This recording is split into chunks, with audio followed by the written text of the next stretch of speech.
औज़ुबिल्लाहिमिनश्शैतानिर्रजीम बिस्मिल्लाहिर्रहमानिर्रहीम। आज के टॉपिक में हम देखेंगे पौधों के अंदर होम्योस्टासिस को, कि पौधे किस तरह अपने अंदर मुख्तलिफ़ मटीरियल जो मेटाबॉलिक वेस्ट पैदा होते हैं, तो उन मेटाबॉलिक वेस्ट जो गैसेस भी हो सकती हैं और सॉलिड फॉर्म में भी हो सकते हैं, किस तरह उनसे छुटकारा हासिल करते हैं। जबकि पौधों के अंदर इनसे छुटकारा हासिल करने के लिए या इनका तवाज़ुन बरकरार रखने के लिए कोई बाकायदा सिस्टम्स भी मौजूद नहीं हैं। तो सबसे पहले हम पौधों के अंदर देखेंगे कि किस तरह वो मुख्तलिफ़ गैसेस का तवाज़ुन अपने जिस्म के अंदर बरकरार रखते हैं। अब अगर देखें कि रिमूवल ऑफ ऑक्सीजन को, कि पौधों के अंदर ऑक्सीजन का तवाज़ुन बरकरार रखने के लिए ऑक्सीजन पौधों के अंदर पैदा होती है सिर्फ दिन के वक्त फोटोसिंथेसिस के प्रोसेस के दौरान।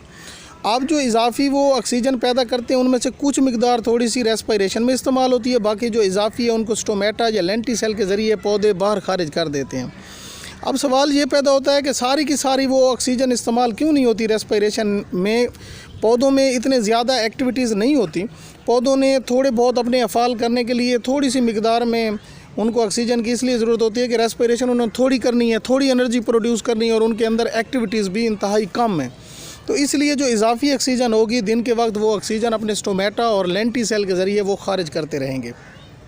अब अगर नेक्स्ट हम दूसरी गैस कार्बन डाइऑक्साइड की तरफ बढ़ें, तो पौधों के अंदर जो है कार्बन डाइऑक्साइड दिन के वक्त पैदा होती है। रेस्पिरेशन दिन के वक्त भी हो रही होती है, रेस्पिरेशन रात के वक्त भी होती है। लेकिन दिन के वक्त जो थोड़ी सी मिकदार में रेस्पिरेशन, आपको बताया ज़्यादा एक्टिविटी नहीं होती पौधों के अंदर, जो थोड़ी बहुत रेस्पिरेशन के दौरान कार्बन डाइऑक्साइड पैदा होती है वो फोटोसिंथेसिस में इस्तेमाल हो जाती है। दिन के वक्त वो पौधे कार्बन डाइऑक्साइड खारिज नहीं करते, लेकिन रात के वक्त पौधों के अंदर जो कार्बन डाइऑक्साइड रेस्पिरेशन के प्रोसेस के दौरान पैदा होती है, पौधे उसको अपने पत्तों पर मौजूद स्टोमेटा या तने पर मौजूद ख़ास पोर्स लेंटिसेल्स के ज़रिए उसे एक्स्ट्रा जो कार्बन डाइऑक्साइड है उसको एनवायरनमेंट में खारिज कर देते हैं।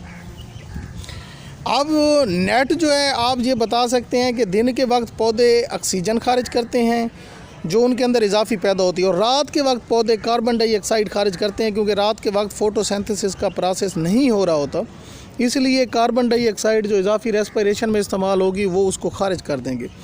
अब ये गैसेस जो थी इनके होम्योस्टासिस को हमने डिस्कस किया। नेक्स्ट जो है हम बढ़ेंगे वाटर की तरफ, कि एक्स्ट्रा जो पौधों के अंदर पानी मौजूद होता है उससे कैसे वो छुटकारा हासिल करते हैं। दिन की बात करें, दिन के अंदर पौधों की सतहों से पानी का निकल जाने का प्रोसेस कहलाता है ट्रांसपायरेशन। ट्रांसपायरेशन का अमल दिन के वक्त होता रहता है। ट्रांसपायरेशन एक नेसेसरी ईवल है। एक तो पौधों को उसका फ़ायदा ये होगा कि पौधों का टेम्परेचर मेंटेन रहेगा, ठंडक मिलेगी। नुकसान इसका पौधों को ये होता है कि पौधों के अंदर शॉर्टेज ऑफ वाटर हो जाती है।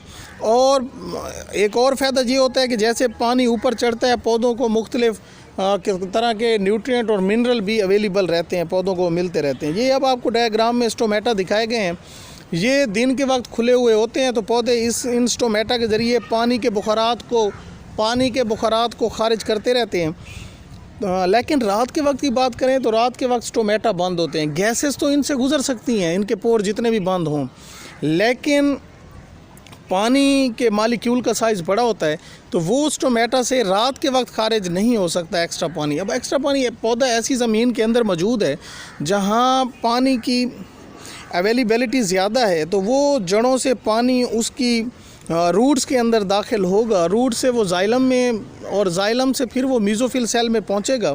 अब मीज़ोफिल सेल में जो एक्स्ट्रा पानी होगा जब पहुंचेगा, स्टोमेटा बंद होंगे तो पौधे पर ख़ास उसके पत्तों के टिप्स और किनारों पर सुराख होंगे, उनके ज़रिए वो एक्स्ट्रा पानी जो है वो बाहर निकल आएगा। इस प्रोसेस को कहते हैं ग्यूटेशन।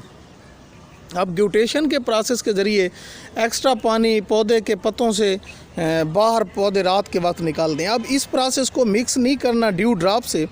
ड्यू ड्रॉप्स होते हैं शबनम के कतरे, जो बाहर माहौल में पानी होता है वही माहौल का पानी कंडेंस हो के पत्तों की सतह पर इकट्ठा हो जाता है।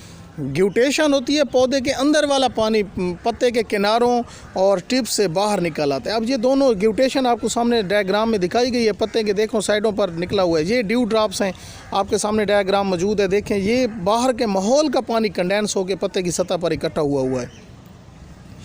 अब ये दोनों डायग्राम आप देख के अंदाज़ा कर सकते हैं, पत्तों के किनारों और टिप से निकला हुआ पानी ग्यूटेशन, और पत्ते की फूल की सतह के ऊपर जो पानी एनवायरनमेंट का इकट्ठा होगा वो कहलाएगा कंडेंसेशन।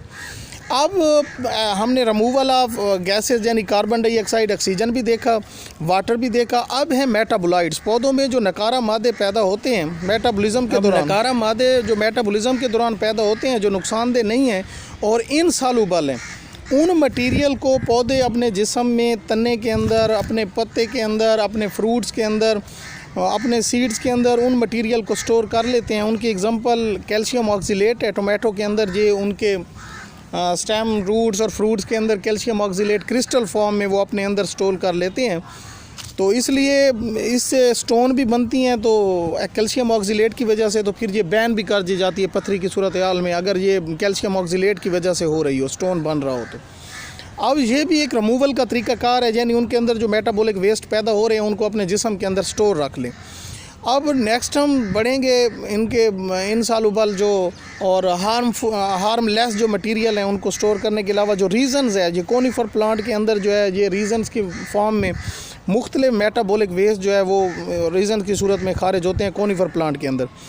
नेक्स्ट जो है, अगर हम किकर की बात करें, साइंटिफिक नेम अकेशिया नीलोटिका, आप गामजून से देखें आप खारिज होती है। ये तने के ऊपर आपको दिखाया गया है, ये एक मेटाबॉलिक वेस्ट है, जब उनके अंदर पैदा होता है तो वो अपने तने के ज़रिए इस नकारा मटेरियल को खारिज कर देते हैं।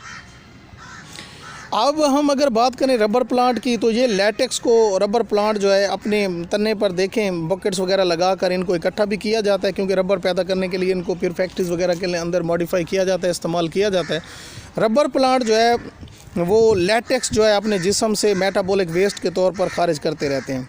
अब अगर बात करें लेडी फिंगर की, भिंडी की, तो वो भिंडी के अंदर अगर आप दरमियान में उसको काट के हाथ लगाएं तो आप एक चिपचिपा मटेरियल सा आपको महसूस होगा, ये म्यूसिलेज है।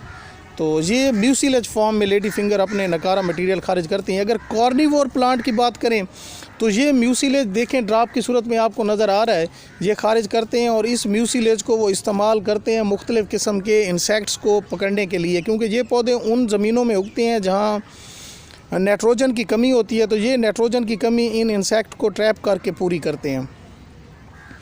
अब ये मुख्तलिफ़ किस्म के मेटाबॉलिक वेस्ट हम डिस्कस कर रहे हैं। एक और मेथड भी है प्लांट्स के अंदर जो उनके मेटाबॉलिक वेस्ट हैं, जैसे ख़िज़ां का मौसम आता है वो अपने मेटाबॉलिक वेस्ट को पौधे के अपने पत्तों के अंदर भेज देते हैं। जैसे ही पत्ते ख़िज़ां के मौसम में गिरते हैं तो इन मेटाबॉलिक वेस्ट से उन पौधों को छुटकारा हासिल हो जाता है, इसलिए पत्तों को एक्सक्रीटोफोर भी कहते हैं। अगर मज़ीद आगे बढ़ें तो कुछ ऐसे पौधे हैं जो उनके अंदर नकारा मटेरियल होते हैं, वो अपनी बार्क के अंदर यानी छाल के अंदर इकट्ठे करते हैं। ये भी आपको डायग्राम में दिखाया जाएगा। छाल के अंदर जब नकारा मटेरियल इकट्ठे होते रहेंगे और जैसे ही बार्क पौधे के सतह से अलहदा होगी तो वो नकारा मटेरियल भी पौधे से अलहदा हो जाएंगे। इसके अलावा एक प्लांट्स हैं जिनको इबोनी कहते हैं, वो प्लांट जितने भी नकारा मटेरियल होते हैं वो अपने तने के अंदर, अपनी वुड के अंदर उनको इकट्ठा करते रहते हैं। और कुछ प्लांट ऐसे हैं जो अपने नकारा मटेरियल को अपनी रूट्स के ज़रिए, जड़ों के ज़रिए ज़मीन के अंदर खारिज कर देते हैं। अब इन मेटाबॉलिक वेस्ट को जब वो ज़मीन के अंदर खारिज करते हैं उनको दो फ़ायदे हासिल होते हैं इनसे। एक फ़ायदा तो ये हासिल होता है जो मेटाबॉलिक वेस्ट खारिज करते हैं, यानी मेटाबॉलिक वेस्ट से उनको छुटकारा हासिल हो गया। दूसरा उनको फ़ायदा ये होता है कि उसके उन पौधों के साथ साथ किसी और स्पीशी का पौधा जो है वो नहीं उग सकता। ये इफ़ेक्ट जो है अलीलोपैथिक इफ़ेक्ट कहलाता है। ये पौधे यानी अपनी टेरिटरी एक ख़ास इलाका बना के रखते हैं और अपने कुर्ब व जवार में और पौधों को उगने नहीं देते। अब इस तरीक़ाकार से अलीलोपैथिक इफ़ेक्ट से दो फ़ायदे हासिल हुए इनको। एक तो उनके नकारा मटेरियल से जान छूट गई, दूसरा इनको ये फ़ायदा हासिल हुआ कि और स्पीशी का पौधा उनके करीब नहीं गुज़र सकेगा, जिनकी वजह से वो कंपटीशन से महफूज रहेंगे। वसाइल का उनके दरमियान कोई जो है मुकाबला पैदा नहीं होगा।